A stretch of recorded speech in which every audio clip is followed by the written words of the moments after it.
Hello friends, Radhe Krishna. हमारे YouTube channel Krishna काली श्रृंगार में आपका बहुत बहुत स्वागत है। जैसा कि आज 4th डे है तो हम सब रेडी होकर निकल चुके थे प्रयागराज के लिए, और आज का दिन हमने पूरा प्रयागराज के लिए रखा था और अब हम आराम से जा रहे हैं। तो सुबह 7 बजे हम लोग निकले थे और यहाँ पर आकर हमने फिर से एक बोट कर ली थी। और ये कुछ खाना था जो वहाँ पर आपको मछलियों के लिए भी खाना मिलेगा और इन पंछियों के लिए भी खाना मिलेगा, तो हमने इनके लिए लिया था खाना। और ये देखिए हम लोग यहाँ पर बैठ गए थे और शिवू को बहुत ज़्यादा मज़ा आ रहा था इन्हें खाना खिलाने में। और ये देखिए जैसे ही आप इन खाना डालोगे पानी में, ये विदिन सेकंड उस खाने के पास आ जाएंगे। देखो मैं अभी आपको दिखाती हूँ। ये शिवू खुद भी खाने लग गई थी बीच में, वो सोच रही थी ये हम भी खा सकते हैं। वैसे इसमें कुछ होता नहीं है अनहाइजीनिक, ये आप लोग खा सकते हो, बट ये पक्षियों के लिए बनाया तो उन्हें दे दें। देखिए शिवू फेंक रही थी और जैसे वो पास आ रहे थे वो बहुत ज़्यादा खुश हो रही थी। ये देखिए शिवू फटाफट से लगी हुई है सबको फेंकने खाना खिलाने के लिए। और उसे एक ये नया एक्सपीरियंस मिला था और आपको भी ये एक्सपीरियंस ज़रूर लेना चाहिए। आप जाएं और प्लीज़ वीडियो को लाइक ज़रूर कर देना और प्लीज़ शेयर भी करना ज़्यादा से ज़्यादा। तो अब हम जा रहे हैं संगम की ओर, जहाँ पर गंगा, यमुना और सरस्वती तीनों नदियाँ आपस में मिलती है। गंगा और यमुना तो आपको मिलते हुए दिखाई देगी क्योंकि उनके कलर में डिफरेंस होता है, बट सरस्वती नहीं दिखाई देती। इसके पीछे भी एक मिथोलॉजी है कि जब गणेश जी कुछ लिख रहे थे तो वो बहुत शोर कर रही थी, तो उन्हें गणेश जी ने श्राप दे दिया था कि तुम शांत हो जाओगी, इसलिए वो दिखाई नहीं देती, बट वो होती यही है। और ये तीनों यहाँ पर मिलती है। हम यहाँ पर गए थे स्नान करने के लिए, इसे बोलते हैं संगम। और नेक्स्ट ईयर यहाँ पर कुंभ लगने वाला है, तो यहाँ पर बहुत ज़्यादा भीड़ होगी और हम ट्राई करेंगे कि हम कुंभ के मेले में भी जा सकें और यहाँ पर स्नान कर सकें।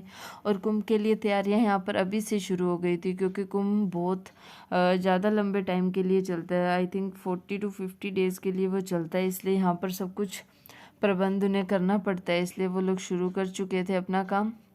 और यहाँ बैठने में हमें बहुत ज़्यादा अच्छा लग रहा था। बोट में बहुत ही सूदिंग एनवायरनमेंट था और हम इसे एंजॉय कर रहे थे। और शिवू सबसे ज़्यादा एंजॉय कर रही थी और खाना आधा खुद खा रही थी और आधा पंछियों को खिला रही थी। और अब देखिए आपको मैं आगे दिखाती हूँ कि कैसे हमने अंदर जाकर स्नान किया। वहाँ पर क्या होता है, एक प्लेटफॉर्म बना देते हैं, दो बोट को जॉइन करके नीचे वुडन के प्लैंक्स लगाकर एक प्लेटफॉर्म बना देते हैं जिस पे आप खड़े हो जाइए और आराम से डुबकी लगा सकते हैं। और इसका अपना एक अलग ही मज़ा है। और अभी तो यहाँ पर ज़्यादा भीड़ नहीं थी, बट कुंभ के टाइम में यहाँ पर जो बहुत ज़्यादा भीड़ हो जाती है और इनके चार्जेस भी बढ़ जाते हैं। जैसे कि अब तो हमें पर पर्सन 40 रुपये चार्ज किया गया था स्नान करने के लिए, और बोटिंग का अपना चार्जिंग अलग होता है। और कुंभ के टाइम में ये सब डबल ट्रिपल रेट हो जाते हैं, तो इसलिए आप ज़रूर जाएं पहले।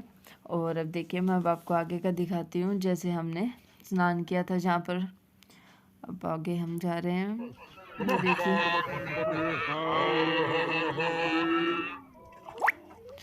यहाँ पर जीजा जी अपना मंत्र पढ़ते हुए स्नान कर रहे हैं और यहाँ पर सब लोग लाइन में लगे हुए थे, दूसरी बोट वाले भी। क्योंकि ये जो प्लेटफॉर्म बनाया जाता है ये 2 से 3 बोट वाले मिलकर बनाते हैं, इंडिविजुअल बोट नहीं बनाती है, इसलिए आपको इसका चार्ज करना पड़ता है अलग से। और फिर शिवू ने भी डुबकी लगाई थी और शिवू को बहुत ज़्यादा ठंडा लग रहा था ये पानी, बट वो एंजॉय भी कर रही थी। और ये देखिए अब हम आ गए हैं उस पार्क में जहाँ पर शहीद चंद्रशेखर आज़ाद की मूर्ति है और जहाँ उन्हें गोली मारी थी, उन्होंने खुद को गोली मार ली थी। और ये यहाँ पर डोनेट के लिए, क्लोथ्स डोनेट के लिए बॉक्स रखा हुआ था और ये यहाँ पर पूरा इसका मैप बना हुआ था।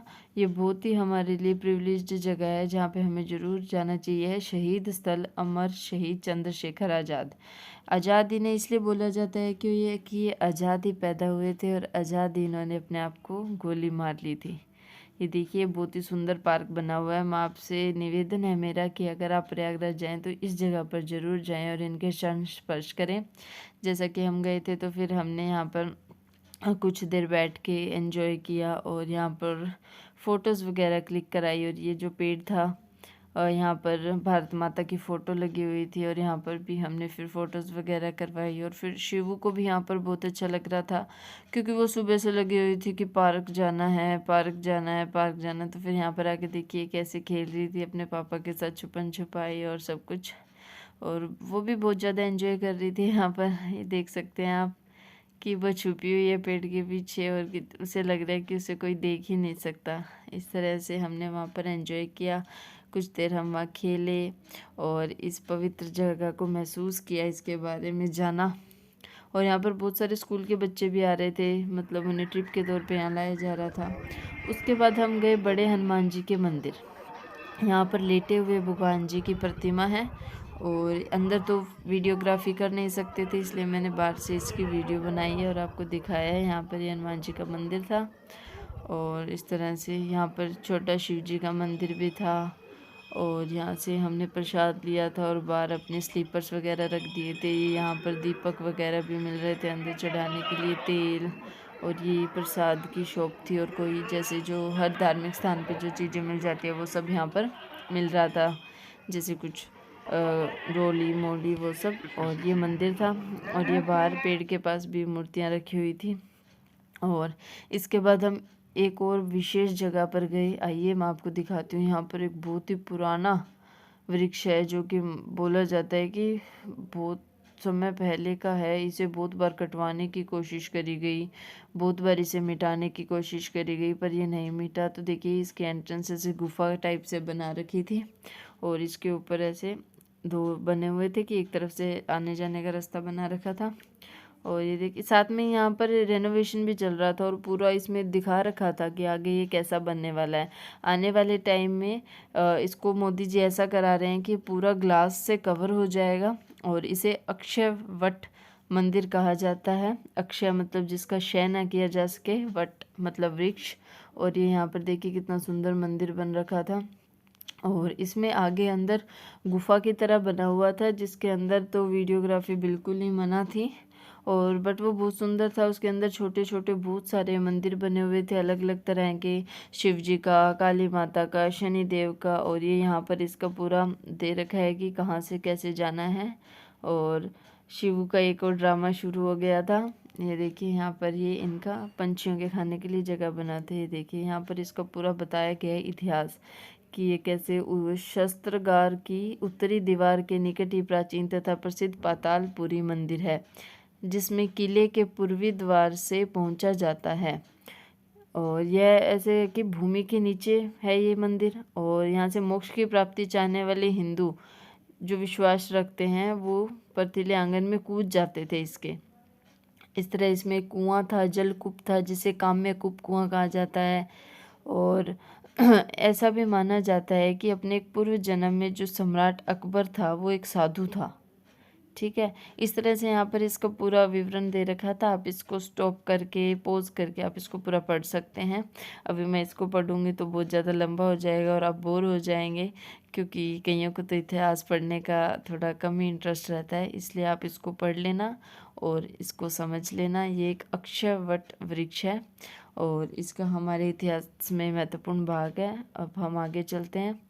ये देखिए इसके बाद यहाँ पर ये एंट्रेंस थी हमारी, वो वृक्ष है जो आपको दिखाई दे रहा है और यहाँ से वो गुफा वाला रास्ता है जहाँ से और छोटे छोटे मंदिर हैं अंदर जो हम देख कर आएंगे अब। और जहाँ तक वीडियोग्राफी हो चुकी मैंने करी थी और बाद में मना थी अंदर तो फिर मैंने बंद कर दी थी। तो देखिए यहाँ पर ये पंडित जी बैठे थे और शिव रो रही है, उसको अभी टॉयज़ चाहिए। हर थोड़ी देर में उसे नया टॉय चाहिए था। उसने इतने टॉयज़ इकट्ठे कर दिए थे कि एक बैग उसका टॉयज़ का ही हो गया था हमारे पास। ये देखिए ये बना हुआ है, बहुत सुंदर लग रहा था ये भी अंदर से। और ये देखिए इन छोटे छोटे जो बने हुए हैं झरोके, इनमें भी अलग से मूर्तियाँ रखी हुई है भगवान की। अलग अलग भगवान की मूर्तियाँ रखी हुई है, गणेश जी की, हनुमान जी की, सारी मूर्तियाँ रखी हुई है। ये देखिए यहाँ पर थोड़ा क्लियर नहीं आ पाई वीडियो बिकॉज थोड़ी भीड़ हो गई थी यहाँ पर, तो वो हो नहीं पाया था ढंग से। और ये देखिए यहाँ पर ये इस तरह से मंदिर है, ये देख सकते हो आप कितनी सुंदर है। और यहाँ पर देखो जगह जगह लिखा हुआ है। ये दुर्वासा ऋषि जी की थी मूर्ति और ये वाल्मीकि ऋषि जी की मूर्ति थी और ये बड़ा ही प्यारा शिव मंदिर था यहाँ पर। और ये है वो अक्षयवट जिसके बारे में इतिहास हमने अभी देखा और पढ़ा। होप करती हूँ कि आपने उसे रोक कर पूरा पढ़ा होगा और इसके बारे में जाना होगा कि इसकी कितनी महत्वता है हमारे इतिहास में और हमारे आज के जीवन में। इस तरह से देखिए, है ना। और ये दिखाया गया था कि पत्ते पर श्री कृष्ण जी अवतार लेंगे और वो आप देखेंगे थोड़े टाइम बाद। और इसके बाद हम गए एक माता रानी के मंदिर में, जो कि एक बहुत ही प्रसिद्ध मंदिर था। यहाँ पर बहुत ही न्यूली वेड्स आ रहे थे। देखो ये भी एक नया जोड़ा था जो कि मतलब शादी के बाद जो पहली धोख मारते हैं, धोख लगाते हैं, पूजा करते हैं, जो कहा जाता है गठ जोड़े की जोड़ा, वो लगाने के लिए यहाँ लाइन से लोग खड़े हुए थे। और इतनी लंबी लाइन थी कि हमारी हालत ही ख़राब हो गई थी, बहुत ज़्यादा गर्मी थी इस टाइम। फिर हमने यहाँ पर रुक कर खाना खाया था और कुछ फ़ोटोज़ ली थी। और ये देखो यहाँ पर ये झूला मुझे बड़ा पसंद आ रहा था। और अगर आपको ये वीडियो अच्छी लगी हो तो प्लीज़ लाइक करें, शेयर करें और कमेंट करें। Thank you so much. Radhe Radhe, जय श्री कृष्णा। Thank you.